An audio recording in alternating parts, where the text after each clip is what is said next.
Assalamualaikum warahmatullahi wabarakatuh.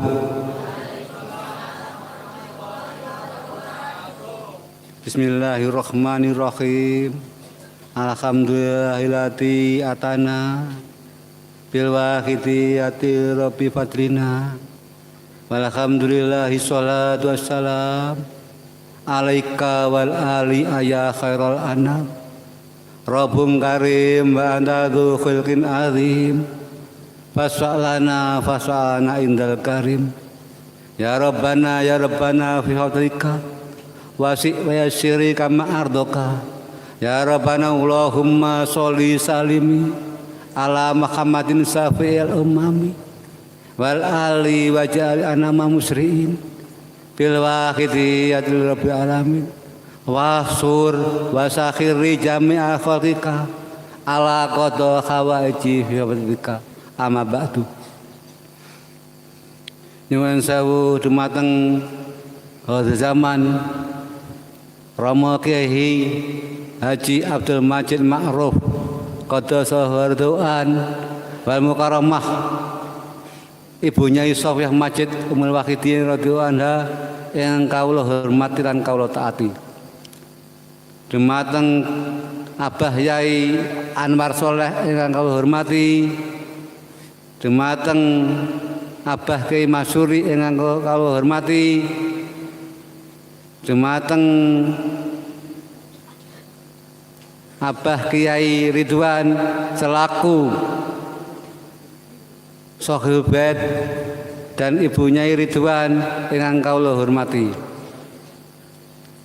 Para kiai, para alim ulama yang kami hormati, para tamu undangan yang kami hormati, panitia pelaksana acara halal bihalal dan silaturahmi yang kami hormati, adik-adikku, santriwan santriwati kang tak sayangi, serta anak-anak santriwan santriwati Pondok Baru Wahdah Darussalam kang tak tresnani, para tamu undangan yang kami hormati.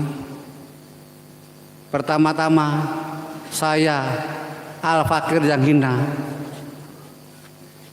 perkenankanlah derek di belakang panjenengan sekalian untuk undaikan rasa takut kepada Subhanahu wa taala biqaulina alhamdulillahi rabbil alamin, yang mana atas segala nikmat-nikmatnya dari Allah Subhanahu wa taala yang telah diberikan kepada kita. Wabil khusus kita diberi kenikmatan dapat menghadiri acara di malam hari ini, yaitu acara halal bihalal dan silaturahmi yang dilakukan di Pondok Baru Wahdah Darussalam. Salawat dan salam yang seindah-indahnya, yang setepat-tepatnya, semoga Allah limpah ruahkan keharibaan junjungan kita, Shahihus Syafaat, penyelamat umat, baginda Kanjeng Nabi Muhammad sallallahu alaihi wasallam, wa ala alihi wa dzurriyyatihi wa sahbihi wa sa'il anbiya wal mursalin wal malaikati muqarrabin alaihi wasallam. Salam ikraman dengan penuh takdim, marilah kita haturkan dengan tulus kepada kekasih-kekasih Allah, para aulia-aulia Allah, para sultan aulia mulai awal hingga akhir, khususan khosoh hadza zaman Rama Kyai Haji Abdul Majid Ma'ruf Qaddasa Wardu'an, dengan harapan beliau-beliau yang kami sebut di atas berkenan memberikan jangkungan syafaat, tarbiyah, barokah, nadroh kepada kita semua, jangkungan doa restu, sehingga acara malam hari ini benar-benar membuahkan manfaat masalah fi dini wa dunya wal akhirah. Amin amin.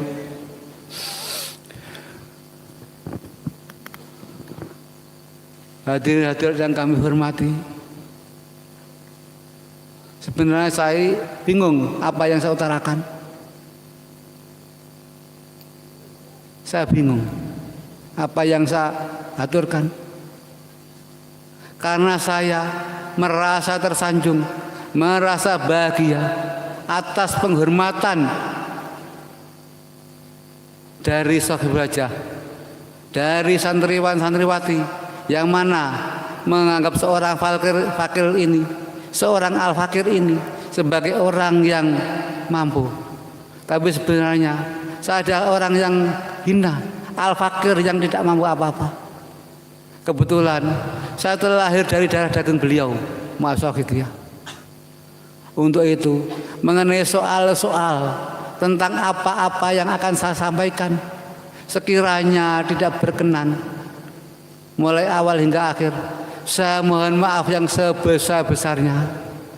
Di samping itu, saya ucapkan ribuan terima kasih khususnya kepada Sohibul Hajah, yaitu Kiai Ridwan beserta Ibu Nyai di sini selaku pendiri dan pengasuh pondok Baril Waqdah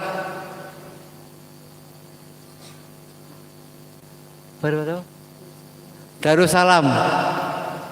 Saya ucapkan ribuan terima kasih. Teriring doa, jazakumullahu khairati wa sa'adati dunya wal akhirah. Amin amin ya rabbal alamin.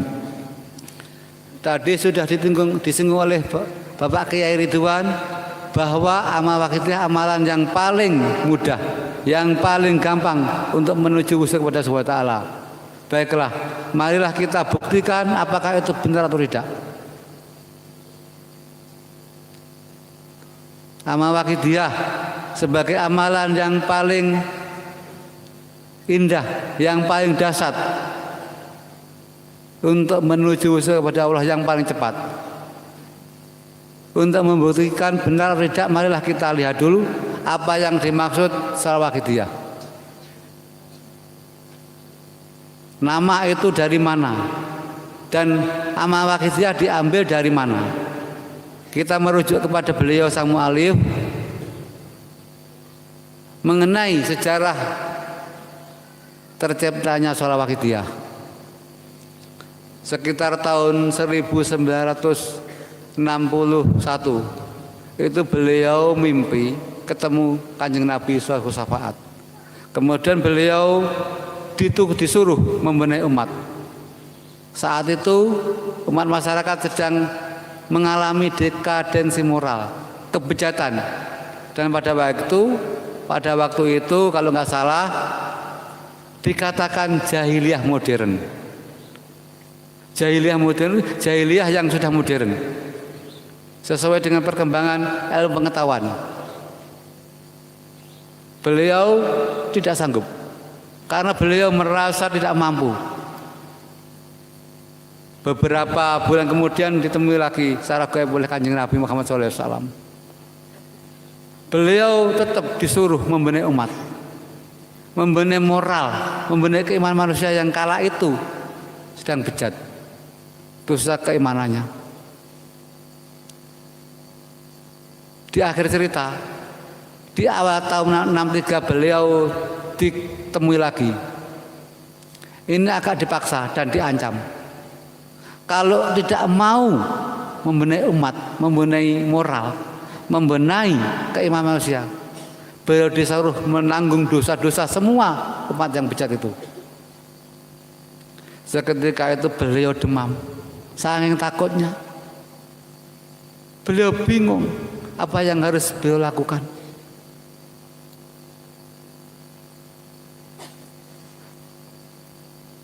Beliau sangat bingung. Akhirnya beliau mencari inisiatif. Beliau membaca semua amalan yang beliau hafal. Karena beliau tidak pernah mondok sama sekali.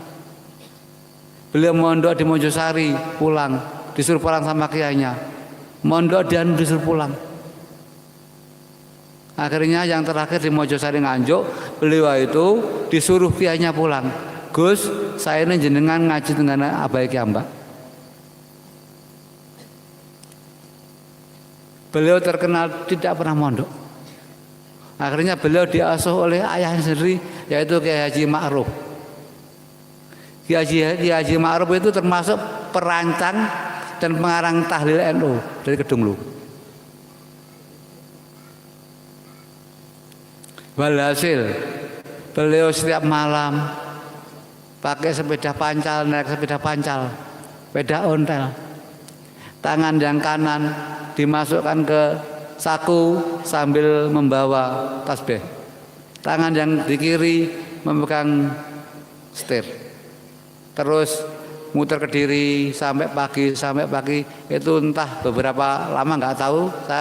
Saya juga nggak tahu, ceritanya nggak begitu jelas. Terus pada suatu malam beliau itu ndelosor. Tahu ndelosor ya? Delosoran sambil bawa pulpen. Terus beliau tiba-tiba itu ada yang menyuruh beliau menengok ke atas. Beliau menengok ke atas itu bingung. Di atas genteng buka, langit sampai buka. Di langit ada warna jingga sekecil kelingking, sekecil gini. Kemudian warna jingga semakin besar, semakin turun, tepat di atas genteng rumah. Nah, sekarang rumah itu yang ditempati Gus saya, Pondok Al-Ma'ruf. Terciptanya di situ. Terus beliau itu bingung apa ini. Berhubung beliau itu tidak berpikir itu, beliau bawa itu, kemudian warna jingga jatuh di depan beliau. Warna itulah akhirnya yang menjadi cikal bakal dari Sholawakidiyah. Apa itu? Tulisan.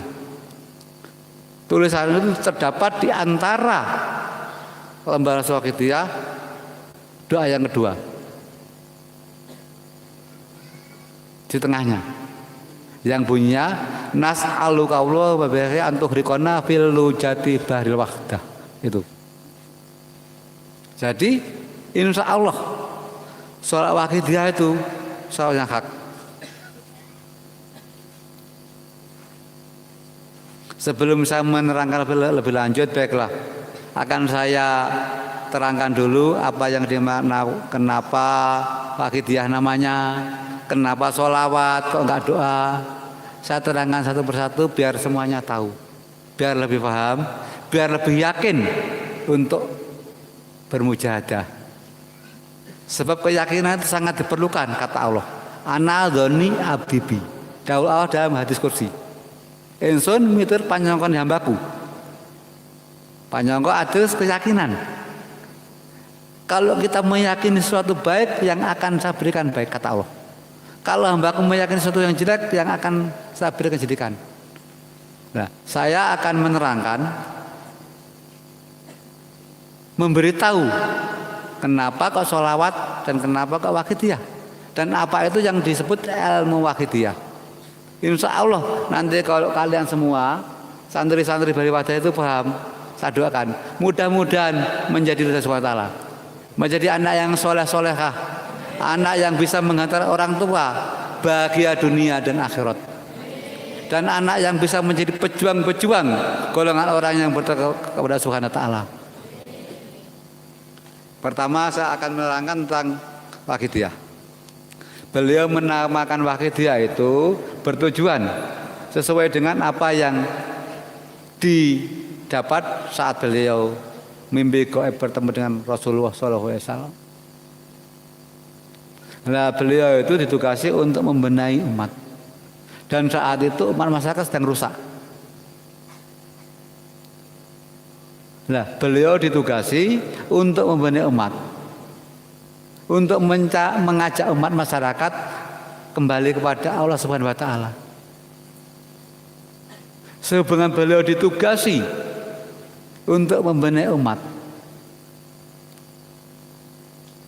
beliau mencari nama yang tepat untuk setiap orang yang mengamalkan buah karya beliau.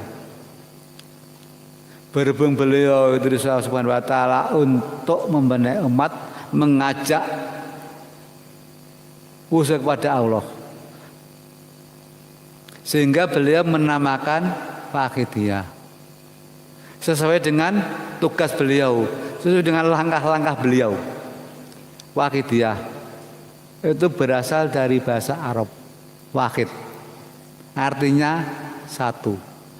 Kemudian ditambah ya tak marbutoh.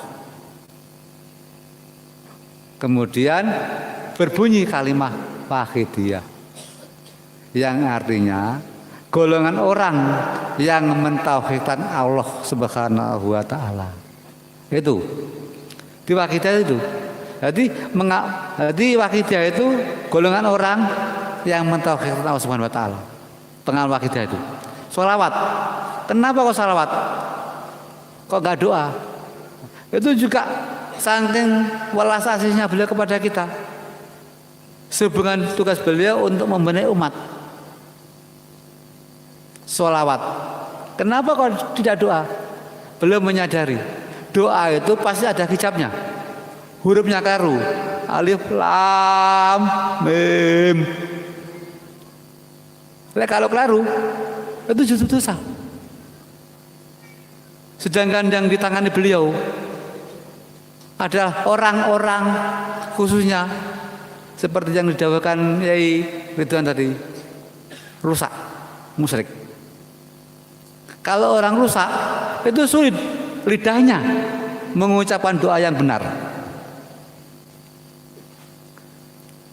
Sehingga beliau mencari cara bagaimana orang-orang yang rusak, orang-orang yang tidak tahu agama, orang-orang yang tidak tahu hukum, tidak tahu aturan, bisa selamat dengan mengamalkan buah karya beliau.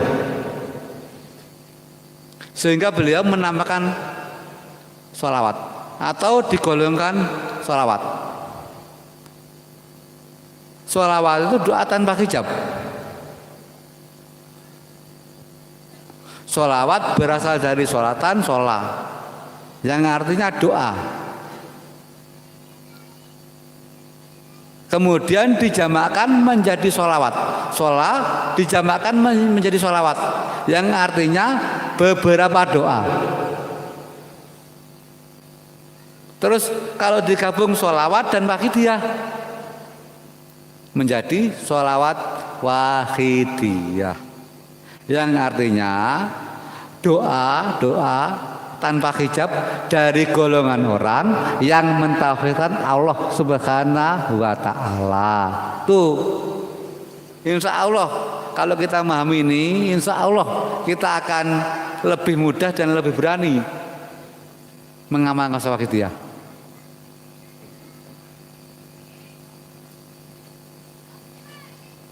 Terus sholawat sendiri ada berapa jenis? Kalau macamnya ribuan. Sholawat insya Allah ada 5 jenis. Yang pertama, sholawat Allah kepada Nabi,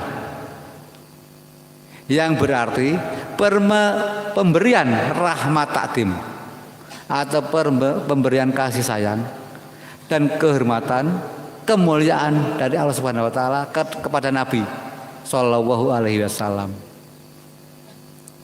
Yang kedua, sholawat Allah Subhanahu wa taala kepada selain Nabi.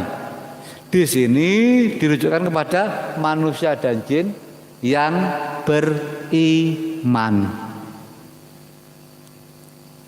Sholawat Allah kepada selain Nabi yang berarti pemberian rahmat maghfirah, pemberian ampunan dan kasih sayang bagi manusia dan jin yang mau membaca sholawat untuk Nabi Shallallahu Alaihi Wasallam.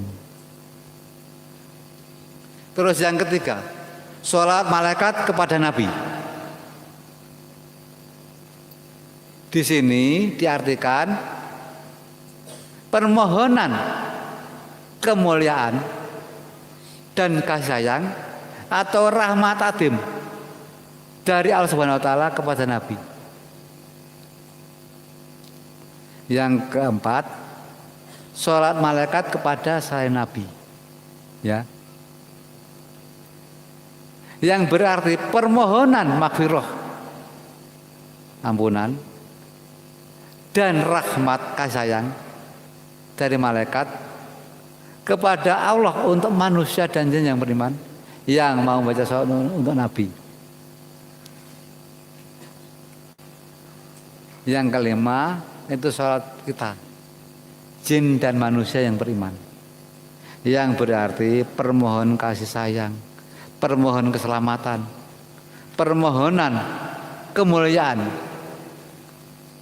kepada Allah yang ditujukan kepada Kanjeng Nabi besar Muhammad Shallallahu Alaihi Wasallam.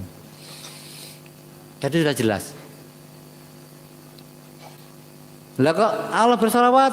Jelas. Karena Rasulullah juga tidak, saya yakin santri-santriwan sini tidak asing lagi sabda Rasulullah.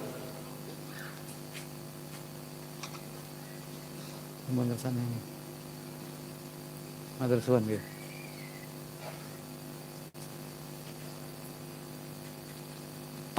Pasti tidak asing dawuh Rasulullah. Barang siapa membaca salawat kepadaku 1 kali, maka Allah Subhanahu wa taala membalas 10 kali. Itu saya yakin sana sini tidak asing. Karena Yai Ridwan sering mengajarkan ini. Nah, terbukti balasan Allah itu apa? Saat kita Allahumma sholli ala sayyidina Muhammad wa ala ali sayyidina Muhammad, atau as-sholatu wassalamu alaika wa ala alika ya Rasulullah, atau as-sholatu wassalamu alaika ya qad khirata drikni, 1 kali Allah membalas 10 kali, kata Rasulullah. Balasan Allah apa? Berupa ampunan dan kasih sayang bagi kita yang membacakan sholawat untuk Rasulullah 1 kali. Terbukti. Jadi intinya Allah sendiri bersalawat kepada Nabi, juga bersalawat kepada manusia dan jin yang mau membacakan sholawat Nabi.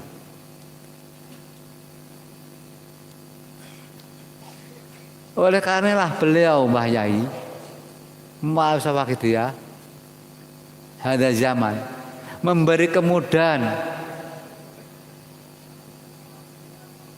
bagi siapa saja yang menginginkan kebahagiaan melalui syafaat Rasulullah, yang menginginkan kebahagiaan melalui ridha Subhanahu wa taala, cukup mengamal Sawakidiyah.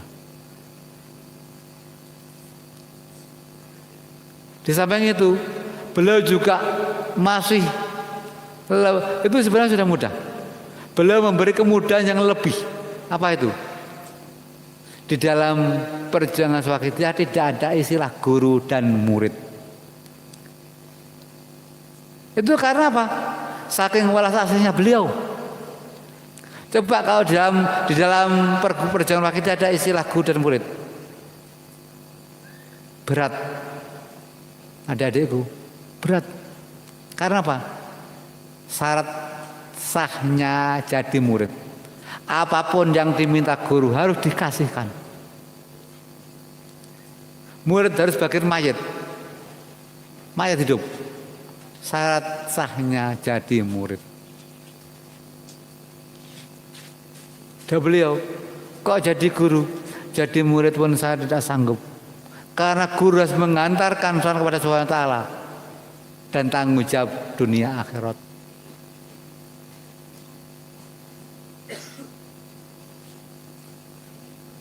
Sehubungan syarat murid dan guru berat. Di sisi lain beliau ditugasi untuk membenahi umat. Beliau membuat kemudahan agar orang-orang yang seperti diceritakan Yai Ridwan tadi, yaitu para musyriki, orang-orang yang bodoh, orang-orang yang bisa mengamalkan dan bisa mendapat ampunan Subhanahu wa taala, maka beliau mengistilahkan guru, pengamal dan mu'alif. Terus syaratnya apa? Asal mau. Asal mau, kan gitu. Jadi beliau memberi kemudahan. Syaratnya apa? Asal mau.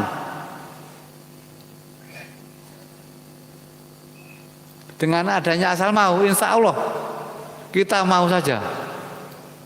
Pokoknya sesuai dengan kaidah yang telah ditentukan mu'alif, insya Allah kita akan menjadi orang yang mendapat ridha Subhanahu wa taala.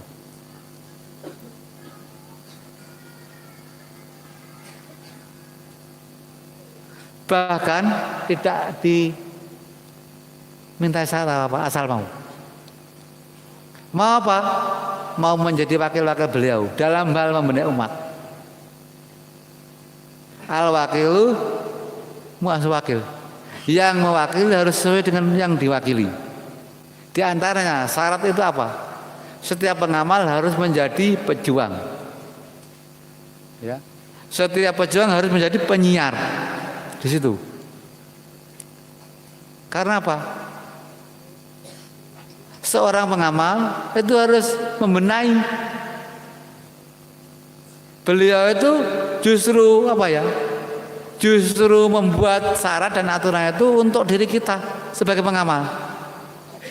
Kalau setiap pengamal diam, nggak berjuang, hanya untuk mengamalkan diri sendiri itu, kita itu ketok enak. Tapi justru apa? Justru kita mengalami sengsara yang tiada habisnya bersamaan dengan sehubungan dengan sabda Rasulullah ya. Barang siapa membiarkan kebejatan di depannya, langsung atau tidak langsung, ya, kenal atau tidak kenal, dia diam saja. Padahal dia bisa mengurangi kebejatan itu, minimal dengan doa. Dia termasuk mendukung kebejatan itu. Karena beliau menyaratkan setiap pengamal harus berjuang, setiap pejuang harus menjadi penyiar.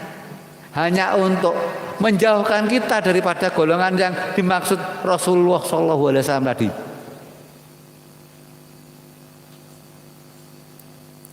Alangkah indahnya, alangkah bahagianya jika kita mengikuti apa yang telah ditentukan beliau.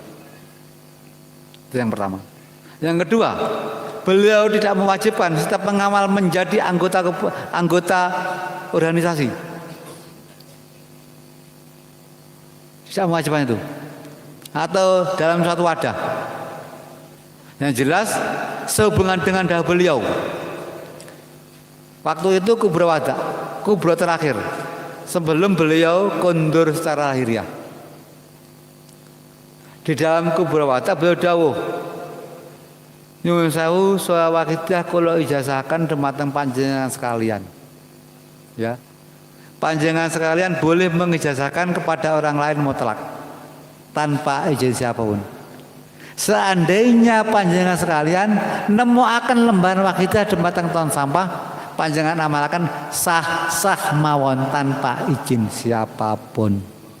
Berarti kita mengamalkan wakidah tanpa ikut siapapun atau ikut siapapun tidak masalah.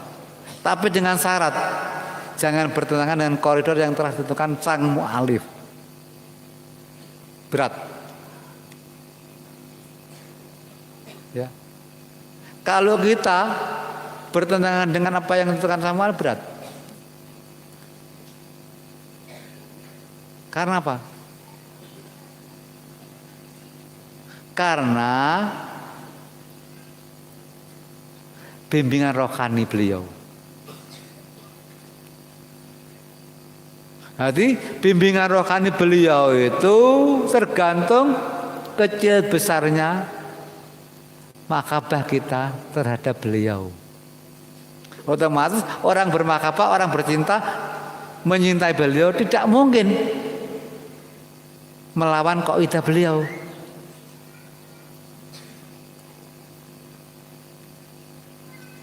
Dan sholawat kita tidak ada karomahnya. Tidak ada karomahnya. Karomah sholawat kita, karomah beliau sang mu'alif. Kalau kita mengamalkan sholawat kita, Allahumma ya wahidu ya ahad, ya wajidu ya jawad, itu kita menyadari atau tidak, kita akui atau tidak, secara otomatis kita sudah berhadapan dengan beliau sang mu'alif. Secara batinnya di depan kita.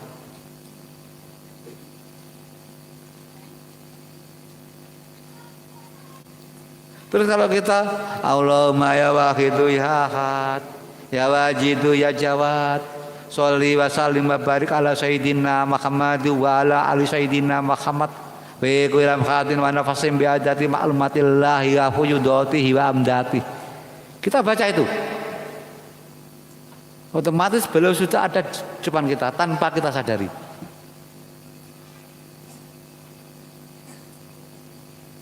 Terus kalau kita saat itu batin kita benar-benar tadzalul menghadap beliau, sak bejo-bejone awake dhewe adik-adikku. Bimbingan langsung datang ke dalam dada kita. Karena beliau musilatin lil hadratil aliyah.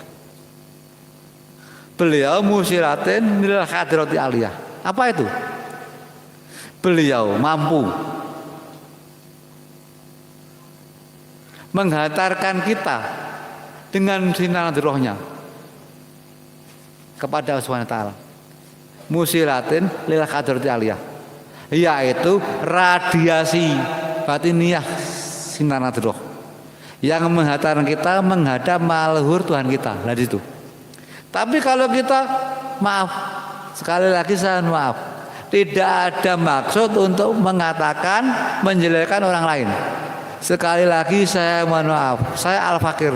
Demi Allah tidak ada tujuan untuk menghasut atau menjatuhkan orang lain. Satu contoh. Kita Allahumma ya waqitu ya ahad, ya wajidu ya jawad.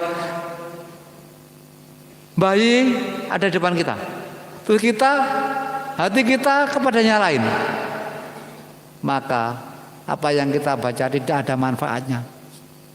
Karena sholawat kita bukanlah sholawat biasa. Sholawat kita bukanlah sholawat yang ada. Apa tadi? Yang ada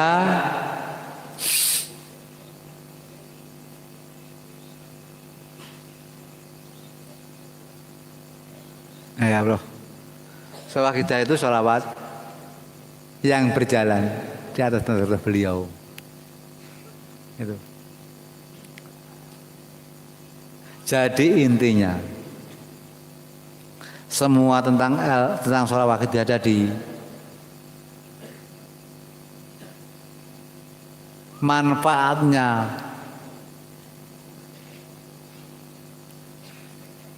banyak atau tidaknya tergantung mahabbah kita kepada beliau sang mu'alif. Mu'alif al-mahabbatu antaba khalaqa fil mahbub wal mahabbatu ila rohi wahidin. Dah beliau itu al-mahabbatu antaba khalaqa fil mahbub, cinta sempurna apabila dia telah lebur pada yang ia cintai. Bahkan beliau menggambarkan kalau kita mencintai orang yang kita yakini, itu suatu contoh. Kita ada di Lampung, ya kan? Orang yang kita yakini bahaya ada di Kediri, kita selalu merasa ada di samping kita. Itulah cinta sejati. Kalau hal itu sampai terjadi dalam hati kita, saya jamin kita akan bahagia dunia akhirat. Karena cinta itulah yang menjadikan hati kita ada rohnya wahidiyah, rohnya golongan orang yang mentauhidkan Allah Subhanahu wa taala dalam hati kita. Wal mahabbatu ila rohi wahidin. Dah beliau.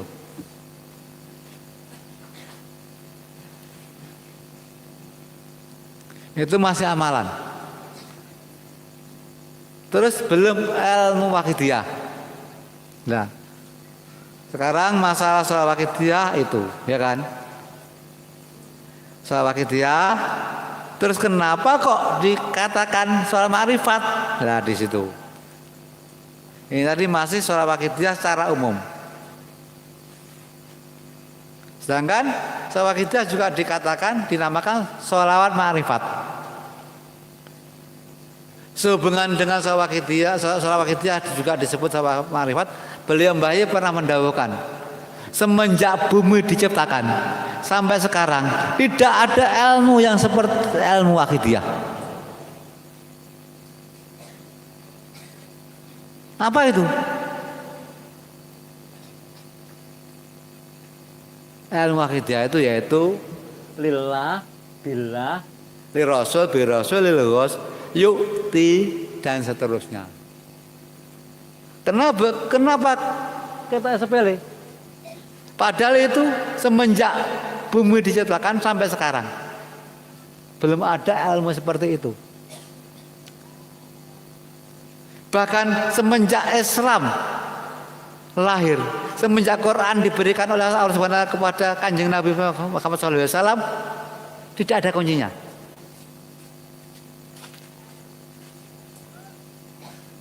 Ingin tahu buktinya? Saya tunjukkan. Dalam surat Quran, dalam surat Az-Zariyat 56. Bismillahirrahmanirrahim. Wa ma khalaqtul jinna wal insa illa liya'budun. Kata Allah. Aku orang gawe jin dan manusia. Aku orang gawe jin dan manusia kejaba ibadah marang aku.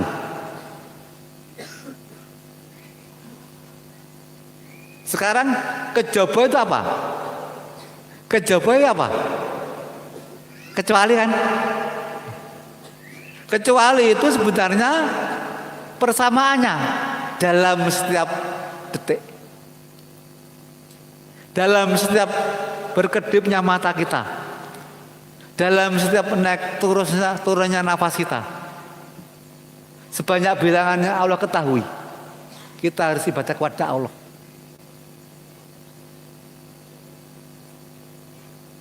Mungkinkah itu kita sebagai manusia hidup, apakah kita tidak kerja, tidak makan, tidak tidur, tidak mandi?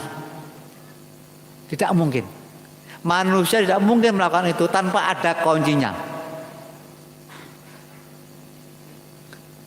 Kejaba ya ateges setiap berkedipnya mata, setiap naik turunnya nafas, sebanyak bilangan yang aku tahu, kita harus beribadah tanpa satu pun terlewati. Nonsen, tidak mungkin mampu. Nah, beliau Mbah Yai itu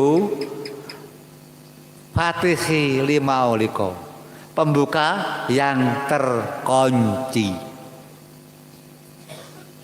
Quran terkunci.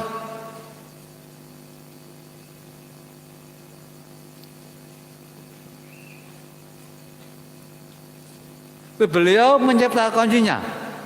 Apa? Lillah, billah, lirasul birasul, lilghos bilghos. Tapi di sini lilghos itu bukan kunci atau lilghos.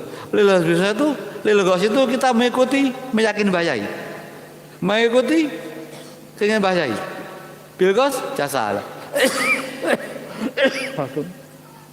Di sini kuncinya lillah, billah, lirasul birasul itu kunci. Sekarang kita sudah mengenal lillah itu apa, billah itu apa, lirasul itu apa, birasul itu apa. Sekarang kita merujuk kepada surat Al-Riyad yang kami sebutkan tadi. Kata Allah, aku orang gajin lah manungsa kejaba ibadah marang aku. Nah, terus ibadah itu oleh beliau dipecah jadi dua. Yang pertama ke atas vertikal, qablu minallah. Yang kedua horizontal. Ya. Horizontal itu menyebar. Qablu minas. Lah, qablu minas sudah jelas. Ya, terus qablu minas, sebenarnya kita manusia hidup perlu makan, perlu minum, perlu tidur lah di situ. Kita makan, kita niati ibadah, termasuk ibadah. Kita tidur, kita belajar, termasuk ibadah. Lah itu kunci. Kalau kita mengenal ilmu kita, otomatis insya Allah saya yakin, hakul yakin bisa melaksanakan Quran dalam kehidupan sehari-hari. Tidak hanya dibaca, tidak hanya menjadi munafik. Tuh. Di samping itu, di samping ilmu akidah sebagai Fatihi lima uliko Al-Quran, juga sebagai pembuktikan dua syahadat, yang mana sebagai syarat sahnya menjadi Islam, syarat sahnya menjadi iman. Sekarang setiap hari kita sholat baca syahadat berapa kali? Asyhadu alla ilaha illallah. Berapa kali? Tapi sudahkah kita memanifestasikan sholat syahadat itu? Sudahkah kita membuktikan daripada syahadat dalam kehidupan sehari-hari? Tidak mungkin kalau itu kita tidak paham. Syahadat, asyhadu alla ilaha illallah. Saya bersaksi tidak ada Tuhan yang kami sembah selain Allah. Itu. Masa hanya itu saja? Bagaimana pembuktiannya?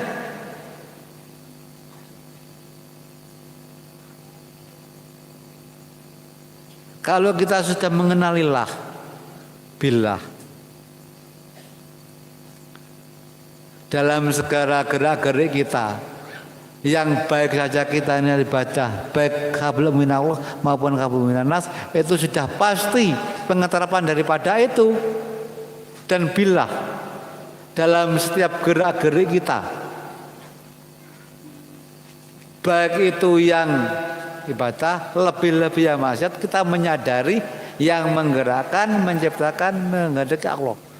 Itu kalau kita terapkan, itu sebenarnya kita sudah membuktikan melakukan syahadat dalam kehidupan sehari-hari yang pertama. Sedangkan syahadat yang kedua, wa asyhadu anna Muhammadar Rasulullah. Dan saya bersaksi bahwa Nabi Muhammad utusan Allah Subhanahu wa taala. Nah, itu dimanifestasikan dalam li rasul bi rasul. Allah itu. Nah, itu yang didahulukan bayai mulai semenjak, bahkan pertama gini. Mulai semenjak Islam datang itu sudah beliau.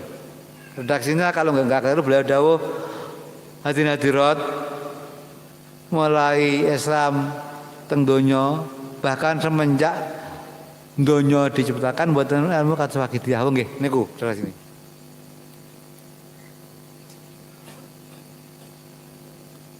Terus bilah sendiri, kalau kita lebih ingin tahu, saya jelaskan.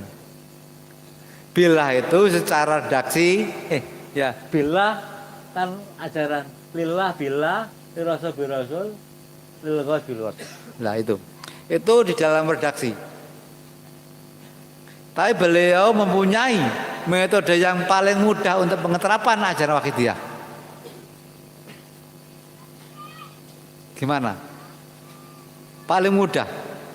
Kalau kita nanti mengeterapkan ajaran wakidiyah lillah billah rasul birasul lilqas bilqas, itu nanti bahaya.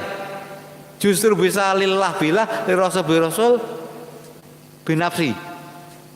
Kalau tanpa kita sadari. Karena apa? Setan tipis. Setan tidak terlihat.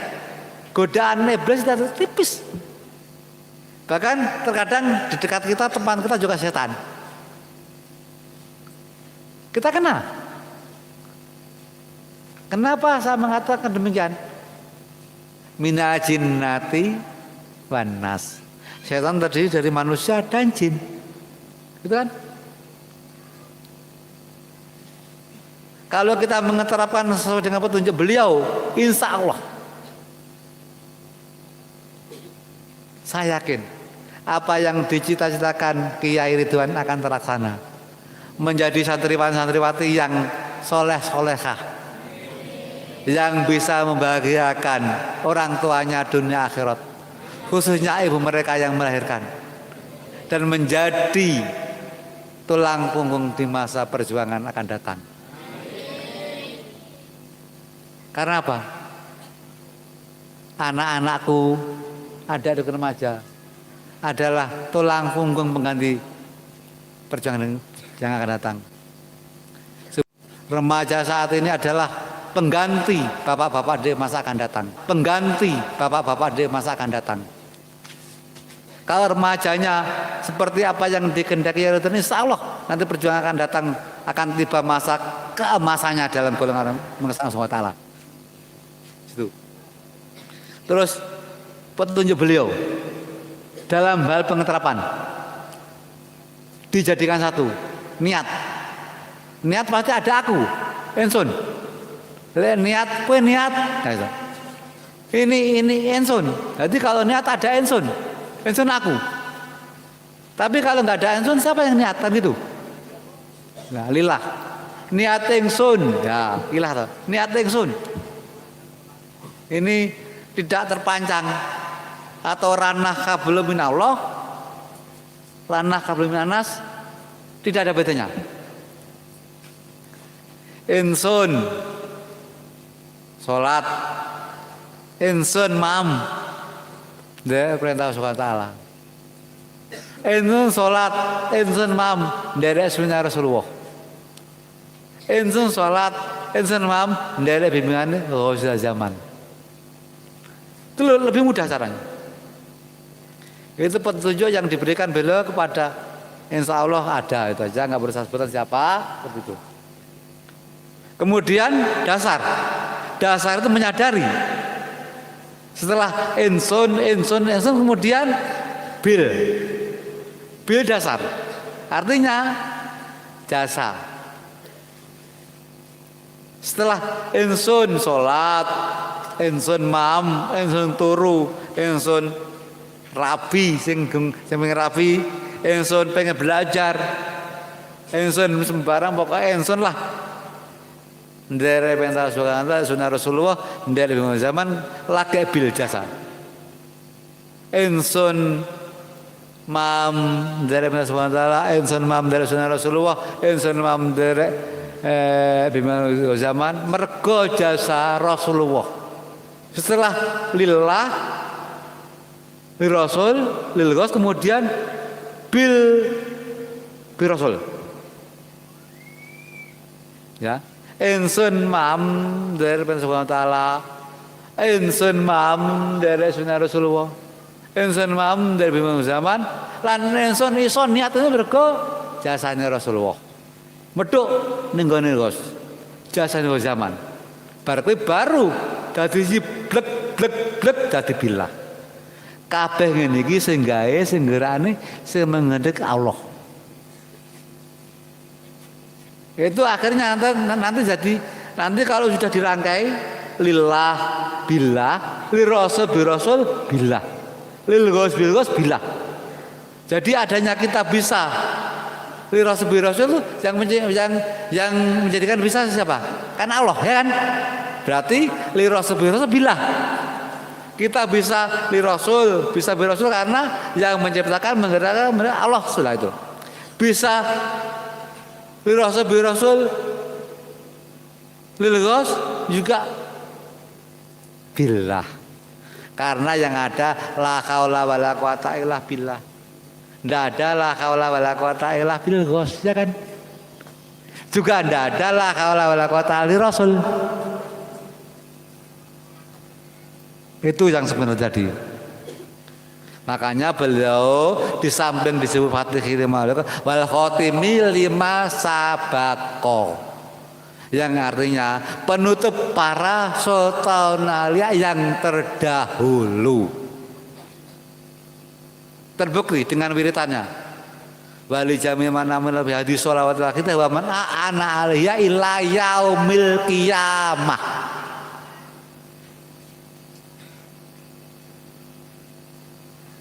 Itu.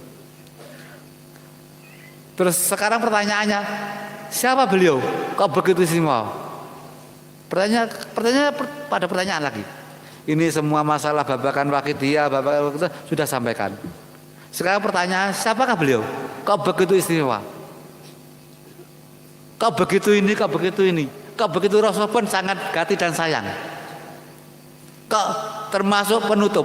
Kok termasuk paling istimewa di antara sunnah aulia? Baiklah, akan saya jelaskan saya beliau. Akan saya jelaskan adanya siapa beliau. Biar tambah yakin, biar tambah mendapat barokah beliau nanti. Beliau adalah seorang naibul Rasul, wakil daripada Kanjeng Nabi Shahibus Syafaat. Dalam sejarah beliau ditemui Kanjeng Nabi 3 kali dan dipaksa untuk memenuhi umat. Dan seorang Nabi Rasul tidak mungkin tidak ada hubungan darah dengan beliau, Kanjeng Nabi. Beliau Romo Kiai Haji Majid adalah dzurriyyah Sayyid yang ke-32 dari Rasulullah. Sedangkan Bayi Ma'ruf ke-31 kalau nggak keliru dari Sayyidina Hasan. Mbaknya Hasan dari Sayyidina Husain. Kemudian menikah, lahirlah seorang arif billah kamil, yaitu Mbah Yai Majid Qaddosallahu Baradu'an. Dzurriyyah Kanjeng Nabi yang ke-33. Itu beliau. Sudah wajar kalau beliau seorang sayyid dipercaya untuk menciptakan ilmu sedemikian dasarnya. Sudah wajar kalau beliau menjadi fatih dan wal khotim lima sabaqah.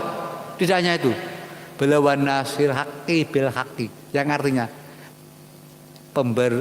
penolong kebenaran dengan kebenaran, tidak penolong kebenaran dengan kebohongan, tidak penolong kebenaran dengan pergantian uang. Maaf, beliau ikhlas tanpa pamrih. Seorang Nabi Rasul tidak mungkin tanpa darah beliau, karena seorang wakil harus bisa menghantarkan setiap umat, setiap yang diinginkan menjadi golongan orang yang mengesang Allah. Tidak mungkin seorang Nabi Rasul tidak mampu menghantarkan pengikutnya tanpa menyentuh menghadap Allah Subhanahu wa taala.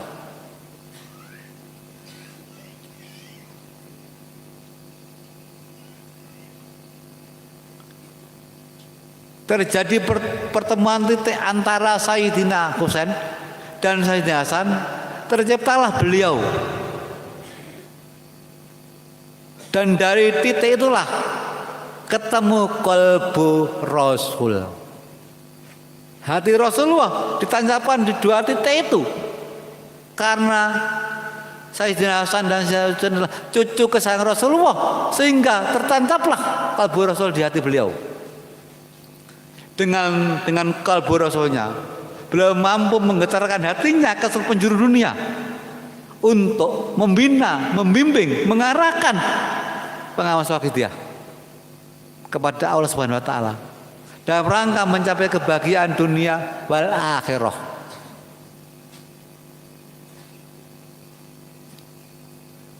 Terus alatnya apa?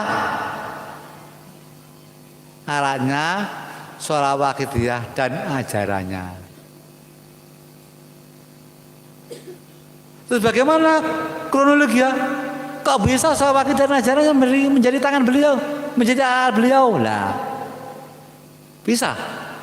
Karena seorang mujadid itu pasti Shahibul Waqidin.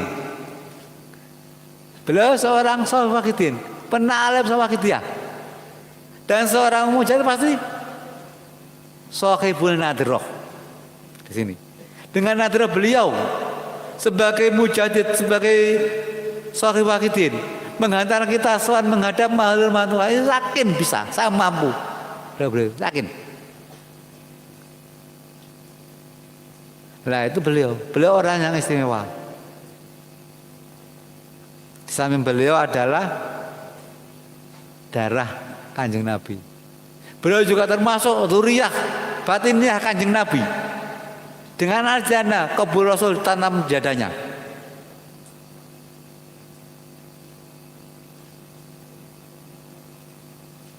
Jadi beliau itu orang yang paling istimewa di saat ini.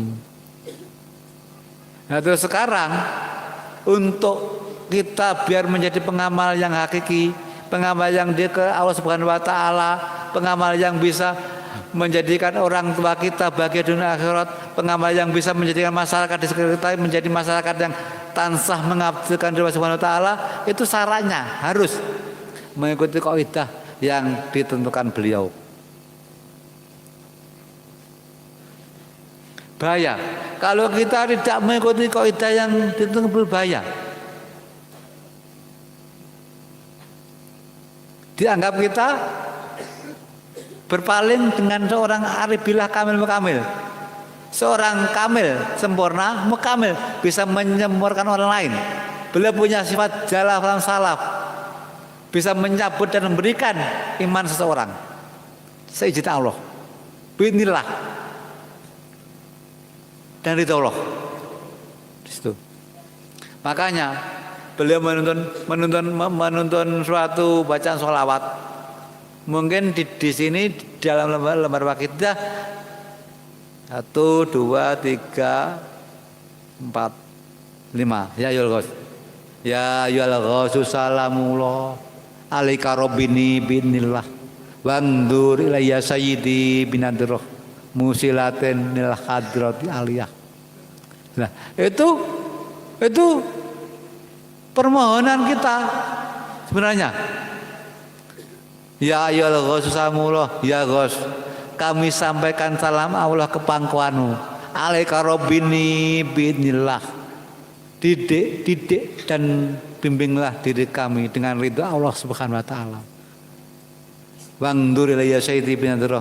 Pancarilah batinah kami dengan sinar derahmu. Musilatin lil hadrati aliyah. Nggih menika radiasi batinnya ingkang menghantarkan saya menghadap maluhur Tuhan saya. Beliau itu sebenarnya sholawat itu, amal itu sebenarnya cara beliau menuntun kita untuk tansah bermohon bimbingan, didikan dengan ridha Allah Subhanahu wa taala. Mohon radiasi batiniah agar kita diantar manusia kepada Allah. Terus kalau kita setiap hari mohon kepada beliau, hati kita berpaling kepada orang lain, maka kita akan mengalami dosa besar walaupun amal ibadah kita sebanyak amal ibadah jin dan manusia. Oleh karena itu saya sarankan dan sekaligus saya mohon kepada Mbah Yai, saya sarankan kepada santriwan, santriwati, baik remaja maupun yang masih kanak-kanak, yakinlah kepada beliau Mbah Yai, jangan yang lain. Dan bermakabalah kepada Mbah Yai, makmumlah kepada Mbah Yai, karena beliau yang menciptakan Wahidiyah. Beliau adalah Sohibul Wahidin, juga beliau adalah Sohibun Nadirah.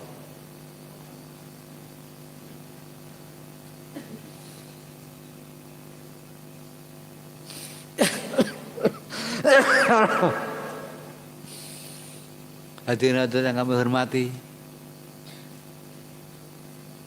santriwan, santriwati, khusus sing cek urung duwe dosa cah cilik-cilik iki, Mbah Yai sering dawuh, bocah-bocah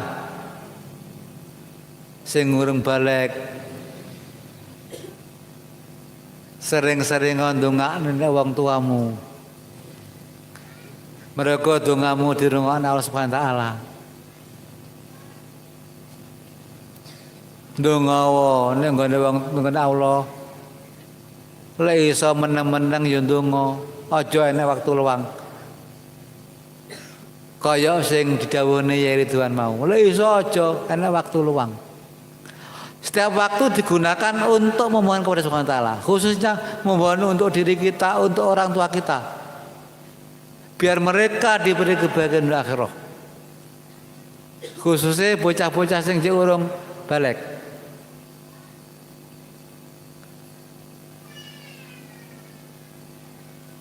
Ya bisa sanggup toh Caca? Sanggup toh ndongane wong tuane? Di samping ndongane wong tuane, ya belajar sing tenanan. Ben dadi wong soleh solehah, ben dadi wong sing bener-bener oleh ridhone Mbah Yai sebagai pengamal hakiki. Sing remaja ben bener-bener dadi nek waktu-waktu akan datang dadi bener-bener pejuang sing melilitan. Pejuang sing bener-bener ora Tuhan Subhanahu wa taala. Berjuang sing bener-bener iso nggawa masyarakat bayatan thayyibatun maghfur.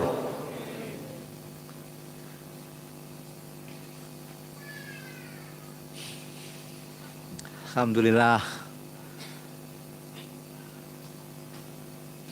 Nyuwun sewu ya Ridwan kepareng kula matur.